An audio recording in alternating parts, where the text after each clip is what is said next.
히브리서 11장 17절부터 19절까지의 말씀 제가 읽겠습니다. 아브라함은 시험을 받을 때 믿음으로 이삭을 드렸으니 그는 약속들을 받은 자로 돼 그 외아들을 드렸느니라. 그에게 이미 말씀하시기를 내 자손이라 칭할 자는 이삭으로 말미암으리라 하셨으니 그가 하나님이 능히 이삭을 죽은 자 가운데서 다시 살리실 줄로 생각한지라. 비유컨대 그를 죽은 자 가운데서 도로 받은 것이니라. 아멘. 근거 있는 순종, 근거 있는 순종이라는 제목으로 하나님 말씀 전하겠습니다. 우리 성도는 순종을 할 때에 근거가 확실히 있습니다. 무조건 순종하는 것은 맹종이라고 할 수 있겠죠. 또는 내가 하고 싶은 대로 내가 원하면 순종하고 내가 싫어서 하기 싫어서 안 하면 불순종하고, 이건 믿음도 아니죠. 순종이라는 것은 정확하게 하나님의 약속의 근거에 있어야 합니다.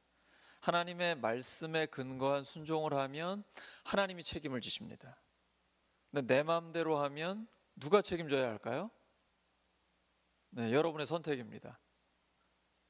내 마음대로 해서 내가 내 인생을 책임질 것인가, 아니면 하나님의 약속의 근거에서 순종하여 하나님께서 내 인생을 책임지실 것인가, 우리의 선택입니다.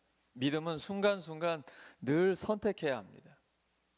오늘 아브라함이 하나님께 테스트를 받고 있습니다. 하나님이 우리의 믿음을 테스트하십니다. 여러분 아세요? 하나님이 항상 우리의 믿음을 테스트하십니다. 근데 지금 아브라함이 받고 있는 테스트는 상급반 중에, 상중하 있잖아요. 상급반 중에 최종 시험이라고 보시면 됩니다. 이 시험을 통과해야 졸업할 수 있습니다. 이제 믿음의 절정, 최고봉에 올라갈 수 있는 마지막 테스트라고 보시면 됩니다. 아브라함에게 이삭이 어떤 존재입니까? 자기 낳을 수 없다고 했습니다. 99세에 하나님이 너 내년 이맘때 아들이 있을 거야. 아브라함이 웃었어요. 어이가 없어서 제가 어떻게 아들을 낳아요? 제 아내도 이제 내년이면 90인데. 근데 하나님이 1년 뒤에 진짜로 그 아들을 주셨어요. 그리고 지금 10대의 나이가 됐습니다. 가장 예쁠 때예요. 맞죠? 가장 예쁠 때. 중학교 나이. 중2. 아니라고 그러네요. 아니라고 그러는데. 자, 10대의 나이가 됐으니까 100세 낳은 내 아들이 지금 사춘기를 넘어 나한테 정말 내 생명보다 더 소중한 그 아이잖아요. 근데 하나님께서 주실 때는 언제고 도로 달라고 하시는 건 또 뭔가요? 이게 이치에 맞는 겁니까? 근데 하나님께서 지금 아브라함에게 요구하시는 것은 너에게 가장 소중한 것을 나에게 바칠 수 있냐라는 그 마음을 보시는 겁니다. 하나님이 아브라함에게 아브라함의 생명보다 더 소중한 이삭을 바치라고 하셨습니다. 근데 아브라함이 하나님의 약속의 근거에서 진짜로 바칩니다. 왜냐하면 하나님께서는 이삭을 통해서 후손을 주시겠다고, 하늘의 별과 같이 바다의 모래와 같은 후손을 이삭을 통해서 주시겠다라고 명확하게 말씀하셨습니다. 창세기 17장 21절에요. 아브라함은 그 약속을 알고 있었습니다. 하나님은 신용이 100%세요. 100세의 아들을 진짜 주셨잖아요.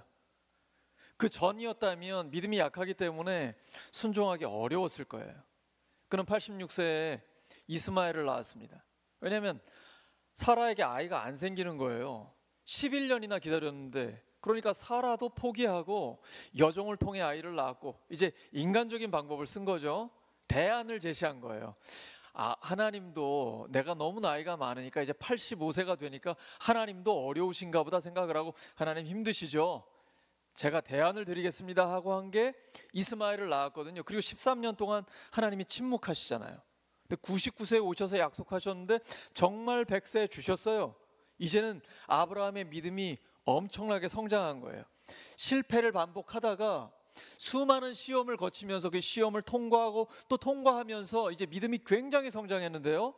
하나님이 만약에 이삭을 데려가신다면 죽은 자들 가운데서도 이삭을 다시 살리실 것이다 라는 믿음이 생긴 거예요. 그래서 진짜로 이삭을 제단 위에 올리고 죽이려고 합니다. 근데 하나님께서 아브라함아 아브라함아가 멈추십니다. 이삭은 안 데려가세요. 하나님이 필요하신 건 재물이 아니에요. 아브라함의 마음이에요. 지금 하나님의 테스트는 우리의 본심을 보고자 하시는 거예요. 우리는 끊임없이 믿음의 테스트를 받고 있습니다. 믿음은 그냥 자라지 않습니다. 테스트를 계속 통과해야 됩니다. 우리 공부하는 학생들 끊임없이 시험을 치죠. 정말 어려운 시험은요, 죽을 것 같은 고생을 다 해도 통과할까 말까 합니다. 근데 그 힘든 시험을 통과하게 되면 엄청난 혜택과 함께 자유함이 옵니다. 뭐 예를 들어 사법고시 정말 어렵잖아요. 사법고시를 패스하면 국가가 인정하는 법률가로서 평생 그 자격증을 가지고 살아갈 수 있는 거죠. 의사나 한의사도 다 마찬가지 아닙니까? 그러니까 힘든 시험을 통과하면 그 다음에 하나님이 주시는 엄청난 복이 있어요. 아브라함에게 가장 소중한 이삭을 하나님이 바치라고 하셨습니다. 아브라함이 이 테스트를 통과합니다. 그러니까 창세기 22장 15절 이하에 보시면 하나님께서 엄청난 약속을 주세요. 네가 네 독자 이삭도 아끼지 않았기 때문에 내가 너에게 복을 준다. 너의 자손은 하늘의 별처럼 바다의 모래처럼 많게 될 거야. 너의 씨, 너의 후손을 통해 천하 만민이 복을 받게 될 것이다 라는 하나님께서 영적인 육적인 그 영권을 주시고 최후의 승리를 주시는 엄청난 복을 아브라함에게 약속해 주십니다. 그리고 아브라함은 그 복을 받게 되는 것이죠. 하나님께서 우리에게도 끊임없이 테스트를 허락하십니다. 왜 테스트하시냐면 우리에게 복을 주기를 원하시기 때문이에요. 하나님은 우리에게 모든 복을 다 주기를 원하십니다. 문제는 우리의 마음입니다. 내가 지금 그 복을 받을 수 있는 준비가 돼 있느냐라는 것입니다. 아브라함에게 이삭을 바치라는 시험은 우리에게 어떤 의미를 가질까요? 지금 너의 이삭은 뭐냐고 물어보시는 거예요. 우리 각자에게는 다 자기만의 이삭이 있습니다. 하나님이 이것만은 건드리시면 안 됩니다. 다른 건 몰라도 요건 아니에요. 이렇게 생각하는 그거, 내 생명보다 더 소중한 거, 그게 뭐예요? 자녀예요? 돈이에요? 나의 이삭이 뭐예요? 명예? 권력? 세상의 어떤 것들? 하나님이 그걸 바치라고 하세요. 지금 너는 너를 위해 하나님을 섬기고 있냐? 아니면 하나님을 위해 하나님을 섬기고 있냐? 이 질문을 던지시는 거예요. 우리가 지금 하나님을 섬기잖아요. 하나님을 이야기하잖아요. 그런데 나를 위해서 하나님을 이용하려고 하는 거예요? 아니면 정말로 하나님의 영광을 위해서 하나님을 사랑하기 때문에 하나님을 섬기고 있는 것입니까? 예수님은 아주 단순하게 말씀하십니다. 마음을 다하고 목숨을 다하고 힘을 다하여 주 너의 하나님을 사랑하라. 마음을 다하고 목숨을 다한다는 것입니다. 아브라함이 자기 목숨보다 소중한 이삭을 진짜로 바쳤습니다. 하나님은 그 마음을 받으셨어요. 근데 아브라함이요, 하나님을 신뢰했어요. 하나님은 설령 이삭이 죽는다 해도 살려주실 걸 믿었어요. 어떻게 알 수 있을까요? 아브라함이 하인들에게 얘기합니다. 내가 지금 아들과 함께 올라가서 예배를 드릴 텐데 예배를 드리고 나서 우리가 돌아올게 라고 이야기합니다. 우리라면 누굽니까? 자기와 이삭이 돌아올 것을 이야기합니다. 이삭이 여기 횃불도 있고 나무도 있고 다 있는데 재물은 어디 있어요? 하나님께서 하나님 자신을 위하여 준비하실 거야. 사실 인간적으로는 아버지의 가슴이 찢어지겠죠. 이 아들을 잡아야 한다는 걸. 아들 생각만 해도 너무 이 눈에 넣어도 아깝지 않은 그 아이를 내가 잡아야 한다는 그 마음이 아브라함을 침묵하게 했거든요. 하나님께서 아브라함에게 네가 사랑하는 독자를 바치라고 하셨을 때 그 이후로 아브라함이 말이 없어요. 근데 아브라함은 믿은 거예요. 하나님께서 이 소중한 아들을 다시 살리실 것이라는 믿음이 그에게 있었던 것이죠. 이것 때문에 그는 바칠 수 있어요. 이건 모든 게 믿음으로 하는 거예요. 정말 하나님이 우리에게 전부입니까? 하나님만 사랑하십니까? 오직 하나님만 섬기기를 원하십니까? 입술로 고백하는 건 쉽습니다. 근데 믿음이란 실제입니다. 테스트는 말로 하는 게 아니라 내가 실제로 그 말씀대로 순종할 때 믿음이 있는 겁니다. 하나님은 그걸 보시기 위해서 지금 테스트 하시는 겁니다. 근데 굉장히 좀 잔인해 보이고 너무 가혹하지 않나라는 생각이 들죠. 해석하기 정말 어려운 말씀 중에 하나입니다. 근데 하나님은 전지전능하신 하나님입니다. 우리에게는 과거, 현재, 미래입니다. 근데 하나님은 영원한 현재죠. 하나님께서 아브라함에게 이삭을 바치라고 하셨을 때 아브라함이 어떤 행동을 취할지 하나님이 아셨을까요? 아셨을까요? 하나님 다 알고 계세요. 아브라함은 몰라요. 지금 내 믿음이 어느 정도 수준인지 자기는 몰라요. 지금 이 테스트는 하나님을 위한 것입니까? 아니면 아브라함을 위한 것입니까? 아브라함을 위한 거예요. 아브라함의 믿음이 어느 정도 수준까지 올라갔는지, 지금 아브라함의 영적인 실력이 어디까지 갔는지를 이 테스트를 통과하느냐 못 통과하느냐에 따라서 알 수 있게 되는 거예요. 아브라함에게는 이 테스트가 기회입니다. 정말 죽을 것 같은 고통이지만, 너무나 어려운 일이지만 아브라함에게는 기회예요. 지금 내 믿음의 수준이 어느 정도인지 확실하게 알 수 있고 증명할 수 있는 기회예요. 하나님은 우리에게 우리의 믿음을 증명하라고 말씀하시는 것입니다. 말로만 하지 말고 너의 믿음이 어떤지 나한테 보여달라는 겁니다. 너에게 가장 소중한 것을 나에게 바칠 수 있느냐? 정말 너에게 하나님이 전부냐? 아브라함은 예배를 드리겠다라고 이야기합니다. 우리에게 가장 소중한 것은 예배입니다. 예수님이 마태복음 4장에서 40일 금식하신 뒤에 성령에게 이끌려 마귀에게 시험을 받으십니다. 세 번째, 가장 중요한 시험, 최종적인 시험이 무엇입니까? 마귀가 천하만국의 영광을 다 보여주면서 예수님께 이야기합니다. 나한테 절하면, 마귀에게 예배하면 이 모든 걸 다 너에게 줄게 라고 뻥을 칩니다. 마귀는 거짓말쟁이입니다. 마귀의 말을 믿으시면 안 됩니다. 마귀가 처음 사람 하와에게도 그렇게 얘기했습니다. 너 이 선악을 알게 하는 나무 열매 먹으면 안 죽어. 너 하나님처럼 된다니까. 완전히 거짓말했습니다. 그 죄의 유혹에 넘어가면 하나님처럼 되는 게 아니라 하나님과의 관계가 깨져버립니다. 이전에는 하나님과 자유롭게 대화했는데, 그리고 그 에덴 동산에 선악을 알게 하는 나무 열매 하나 빼고는 다 자유롭게 먹을 수 있었는데 이제는 그 자유를 잃어버렸습니다. 에덴에서 쫓겨나게 됩니다. 하나님과의 관계 깨집니다. 사랑하는 아내와 남편의 관계가 깨집니다. 이제는 탓을 하는 거죠. 내 아내 탓. 그리고 그 이후에 아들 둘이 있었는데 형이 동생을 죽이게 되는 살인을 저지르게 돼요. 이게 죄의 결과예요. 마귀는 여전히 지금도 우리에게 예배를 가지고 시험합니다. 야, 한 번쯤 빠질 수 있지 뭐. 돈 버는 게 중요하지. 야, 더운데 놀러 가. 한 번인데 뭐 어때? 야, 온라인으로 예배 드려. 온라인으로. 온라인과 오프라인 예배가 비교가 되십니까?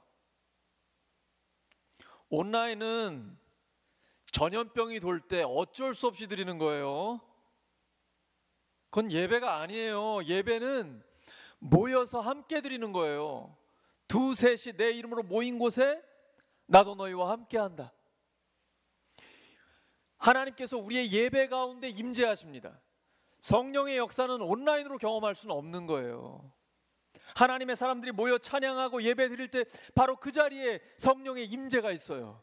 하나님의 임재하심, 성령의 불같은 역사, 이 더울 때는 또 큰 바람 같은 역사, 놀라운 하나님의 일이 성도들이 모여 예배 드릴 때 일어나거든요. 마귀는 그걸 못하게 합니다. 예배를 타협하게 해요. 자꾸 딴짓하게 합니다. 돈 벌러 가게 하고 놀러 가게 하고 다른 일이 생기게 하고 자꾸 핑계가 생기게. 특별히 새 가족들을 보시면요, 예배를 나오려고 하면 평소에 안 오던 사람이 자꾸 찾아와. 일이 자꾸 생겨요. 새 가족들이 예배를 못 드리게 하는 거예요, 끊임없이. 왜냐하면 그 영혼이 구원받아야 되는데 계속 방해하는 것이죠. 네, 아브라함은 지금 하나님이 네가 사랑하는 독자 이삭을 바쳐라 라고 했을 때 하나님께 예배를 드리고 우리가 돌아오겠다라고 얘기합니다. 하나님은 그 마음을 기쁘게 받으셨어요. 그리고 그에게 전혀 다른 차원의 삶을 살게 해주십니다. 이 전과 이후는 완전히 다른 거예요. 이제 차원이 다른 하나님을 경험하게 됩니다. 중요한 건 내 마음을 하나님께 바치는 겁니다. 그리고 이렇게 고백하는 것이죠. 하나님, 저의 삶에 하나님이 전부입니다. 저는 저의 목적을 위해서 하나님을 섬기는 게 아니라 하나님이 저의 목적이십니다. 하나님이 전부십니다. 오직 하나님만 의지합니다. 하나님만 섬깁니다. 이 고백을 믿음으로 결단하고 순종하고 나의 이삭을 바치면 하나님이 그 재물을 원하시는 게 아니에요. 하나님은 나의 그 마음을 원하시는 거예요. 그 마음을 받으면 그때부터 하나님의 은혜가 우리에게 쏟아지기 시작합니다. 영적인 혁명이 일어납니다. 하나님이 굉장히 가깝게 느껴져요. 여러분, 한 주일만 예배 안 드려보세요. 감각이 확 떨어집니다. 영적인 감각은 굉장히 예민합니다. 하루만 기도 안 해보세요. 자기도 모르게 하나님으로부터 멀어집니다. 여러분, 날마다 순간마다 늘 기도하시고 하루하루가 예배의 삶이 되시길 바랍니다. 그러면 하나님과 점점 더 가까워집니다. 하나님은 이삭을 죽은 자 가운데서 다시 살리실 줄로 아브라함은 생각했어요. 그리고 믿었어요. 이게 부활신앙입니다. 여러분, 부활신앙을 믿으면 우리의 삶에 부활의 역사가 나타납니다. 최상을 드리면 하나님은 최고를 주십니다. 아브라함에게 최상이 무엇입니까? 이삭입니다. 최상을 드렸더니 하나님께서 하나님의 최고를 주십니다. 하나님의 최고는 누굴까요? 하나님의 아들 예수 그리스도를 우리를 위해 주셨습니다. 하나님은 이삭을 바치라고 하셨는데 이삭은 살려주셨어요. 그리고 아브라함의 마음만 받으셨어요. 하지만 하나님은 아들 예수님을 진짜로 주셨어요. 최고를 주십니다. 그 아들을 통해서 뭘 안 주시겠어요? 중요한 건 우리의 마음이에요. 구하는 자에게 성령을 주시지 않겠습니까? 성령은 하나님 자신입니다. 그리고 하나님 자신을 주시면 하나님과 함께 뭘 안 주시겠어요? 하나님이 모든 것에 모든 것이 되시는데요. 정말 지혜로운 하나님의 사람은 하나님을 구합니다. 솔로몬처럼 하나님, 저에게 맡겨주신 사명을 감당하기 원합니다. 지혜를 주시옵소서. 이게 정말 지혜로운 기도입니다. 그러면 구하지 않은 것도 하나님이 다 주십니다. 사명을 감당하기 위해 하나님의 지혜를 구하면 구하지 않은 것도 하나님은 다 공급해 주십니다. 근데 솔로몬이 나중에 마음이 변하죠. 우상을 따르잖아요. 그럼 하나님을 잃어버려요. 말년이 비참해집니다.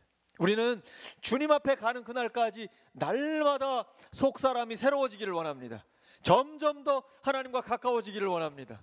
그러면 하나님께서 날마다 새롭게 하나님의 모습을 우리에게 보여주십니다.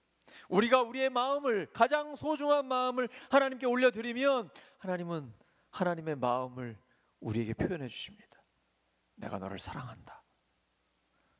내가 너에게 최고의 것을 주기를 원한다. 하나님 말씀하세요. 창세기 22장 17절입니다. 아브라함이 그의 마음을 드렸을 때 하나님이 이렇게 말씀하셨어요. 내가 네게 큰 복을 주고 내 씨가 크게 번성하여 하늘의 별과 같고 바닷가의 모래와 같게 하리니 내 씨가 그 대적의 성문을 차지하리라. 영적인 승리를 약속해 주셨습니다. 로마서 8장 32절입니다.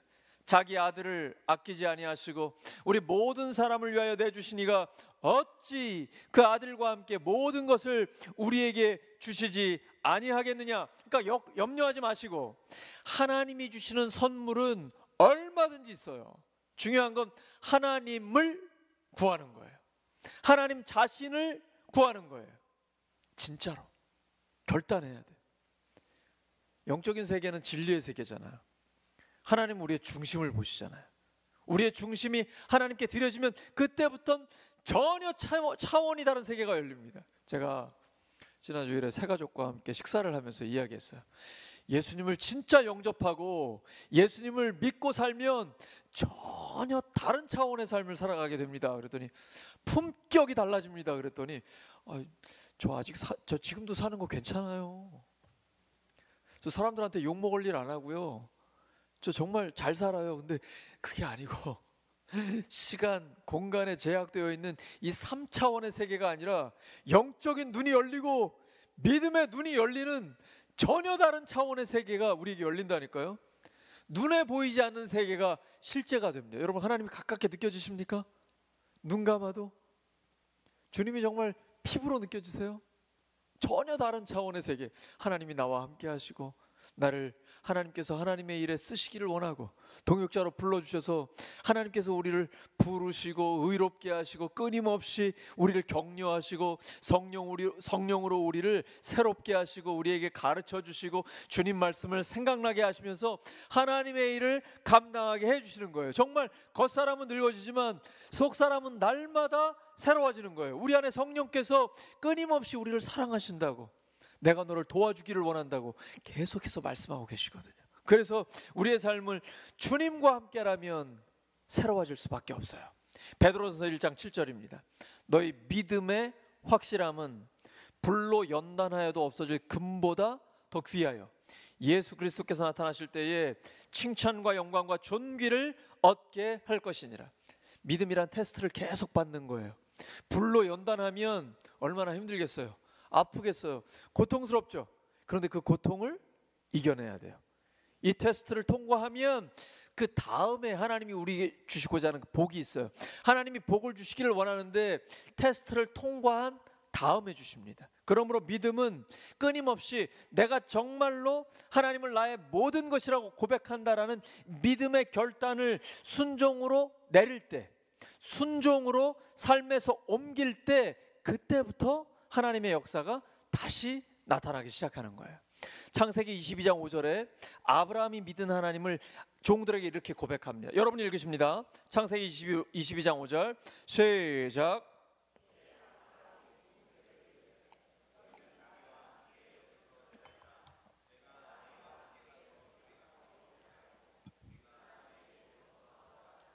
예배하고 우리가 너희에게 돌아오리라. 신앙생활은 내가 누구를 위해 존재하느냐에 따라서 열매가 달라져요.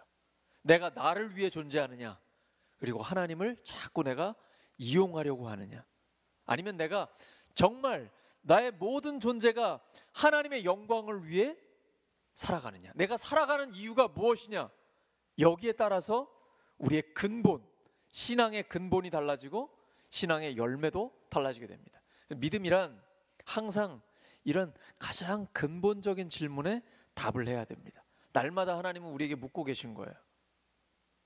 너는 하나님을 위해 존재하느냐, 아니면 너 자신을 위해 존재하느냐. 신앙생활을 아무리 오래 해도 내가 나를 위해 존재하고 인본주의적인 생각을 가지고 하나님을 계속 나의 도구로 사용할 수가 있어요. 여러분, 이거는 목회자도 그렇고 신학자도 그래요. 세상의 모든 사상과 문화, 철학 이런 것, 그 안에는 인본주의 사상이 들어가 있어요. 근데 신앙생활도 인본주의로 할 수 있어요. 내가 중심이 되고 하나님을 자꾸 이용하려고 하는 것이죠. 하나님은 그걸 테스트하시는 거예요. 아브라함이 받은 시험은 누구를 섬길 것인가의 테스트예요.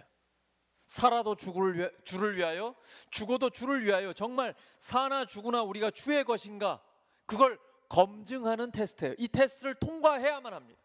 정말 하나님 앞에 쓰임받기를 원하면 우리의 중심을 테스트하시는 이 하나님의 시험을 반드시 통과해야 됩니다. 하나님이 우리에게 전부인지 아니면 부분인지 하나님은 그걸 보고 계신 거예요.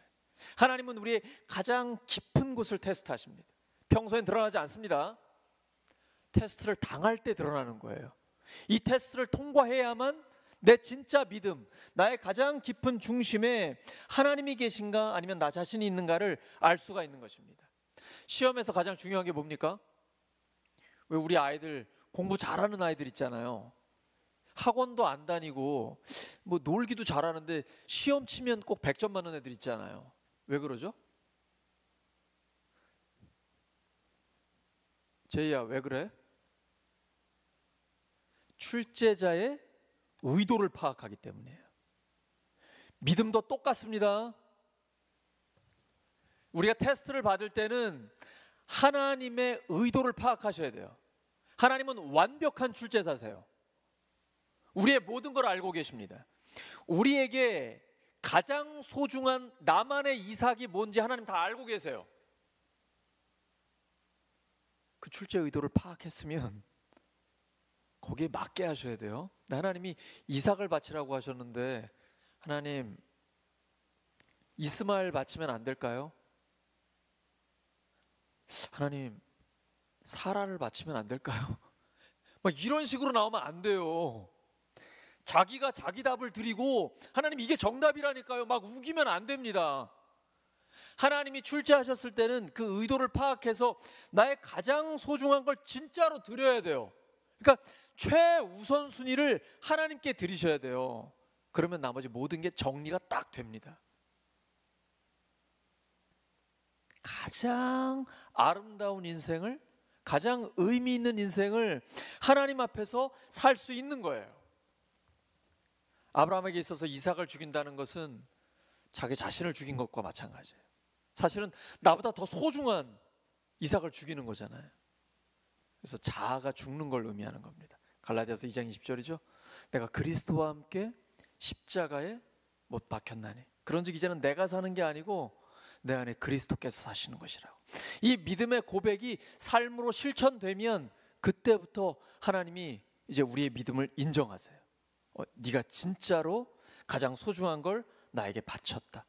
네 자아가 정말로 죽었다. 근데 이건 날마다 죽어야 돼요.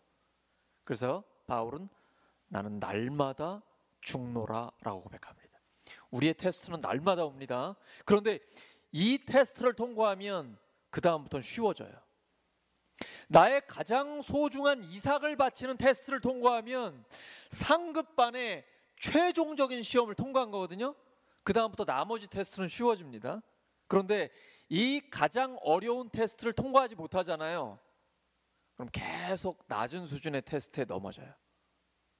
왜냐하면 낮은 테스트를 통과하지 못하니까 그 다음 단계로 상급반으로 올라갈 수가 없어요.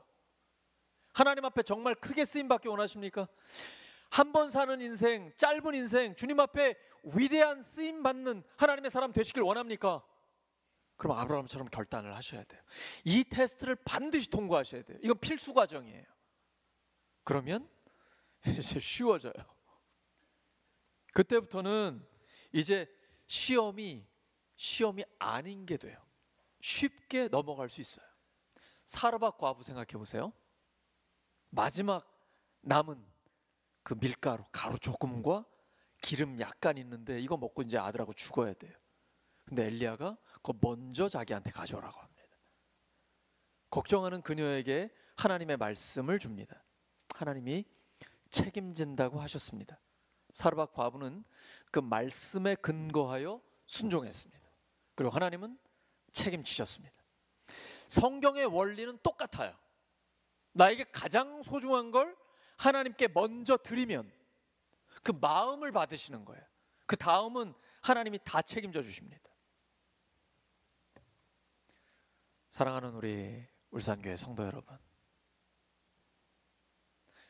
아브라함에게 이삭을 바치라는 것은 죽으라는 것과 마찬가지입니다. 아니, 그것보다 더 심한 것일 수 있습니다. 나에게 가장 소중한 이삭을 하나님께 드리라는 거예요. 너는 너를 위해 하나님을 섬기냐, 아니면 하나님을 위해 하나님을 섬기냐? 너는 하나님을 위해 존재하느냐, 아니면 너 자신을 위해 존재하느냐? 우리에게 물어보고 계신 거예요. 이게 마지막 테스트입니다. 반드시 통과하셔야 됩니다. 그러면 하나님 앞에 정말 놀랍게 쓰임받는 인생이 되는 것입니다. 이 믿음의 테스트를 과감하게 결단하고 순종하셔서 통과하시기 바랍니다. 그리고 전혀 다른 차원의 하나님을 날마다 경험하는 우리 모두가 되기를 예수 그리스도의 이름으로 축원합니다. 하나님 아버지 감사합니다. 오늘 우리에게 주신 이 말씀 마음에 새기며 아브라함처럼 믿음으로 결단하고 순종하기를 원합니다. 우리 자신에게 있는 가장 소중한 나의 이삭을 하나님께 드립니다. 하나님 우리의 전부이십니다. 하나님을 위해서 우리의 삶을 드립니다. 하나님 기쁘게 받아주시고 우리를 사용하여 주시옵소서. 하나님을 위해 우리가 살아갑니다. 하나님 우리의 삶의 목적이 되십니다. 우리의 삶의 이유가 되십니다. 하나님 맡겨주신 그 사명을 감당하기 원합니다. 우리에게 큰 믿음 주시고 하나님의 지혜를 충만히 주시옵소서. 하나님 앞에 모든 것을 드리오니 하나님 기쁘게 받아주시고 우리를 하나님의 영광을 위해 사용하여 주시옵소서. 그리고 그 하나님의 영광을 날마다 새롭게 경험하게 하여 주시옵소서. 예수님의 이름으로 기도드립니다.